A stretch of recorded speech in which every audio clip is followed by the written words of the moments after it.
as we are walking through this deep inner wound healing, we want to make sure that we are being set apart.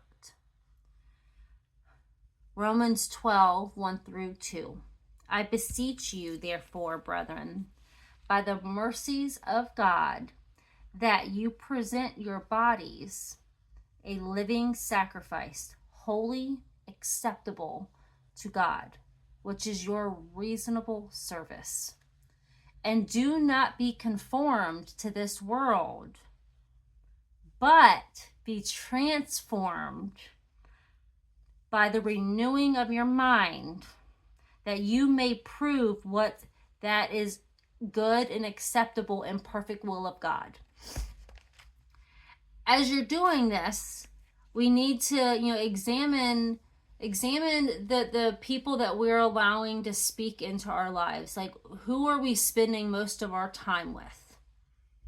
Your circle, your inner circle, it's going to shrink. My biggest advice would be to seek out those that are further along in their walk than yourself. Those are people that you can gain wisdom from. Those are people that will speak truth and love to you. Those are people that are not going to be comfortable hanging around if you're living in sin. They're going to call you out on it. And hopefully it's going to be in a loving way, because that's why I'm saying truth and love. You got to pick those people that are spiritually mature and will love you and uplift you and encourage you and hold you accountable. Because if you just hang around the same people that you were broken with, if they are still comfortable in that same life, like there's not going to be much growth. It's going to be very stagnant. Jesus says, so in Matthew 12, he says, "Who is my mother and my brothers?" And he stretched out his hand towards his disciples and said, "Here are my mother and my brothers. For whoever does the will of my Father in heaven is my brother and sister and mother." So just choose those close people wisely. Choose them wisely.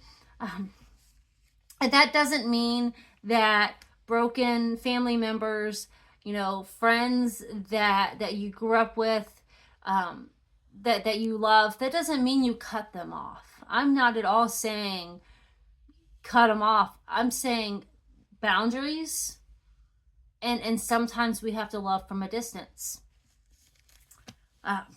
Also, when we're being set apart, we're going to be having a lot of self-reflection. So in that, like observing and seeing, habits that you have, coping mechanisms, any of this that is pulling us away from the perfect will of God, that's when we have to set them down. So 2 Corinthians 10:5 says, "Casting down arguments and every high thing that exalts itself against the knowledge of God, bringing every thought into captivity to obedience of Christ, and being ready to punish all disobedience when your obedience is fulfilled." So, actions start as thoughts. You don't just do, like, it's in your head before you do it. And so we have to capture those thoughts. And if it doesn't line up to the will of God, it's not the will of God. And that's when we have to conform and we have to transform ourselves. I'm not saying it's easy.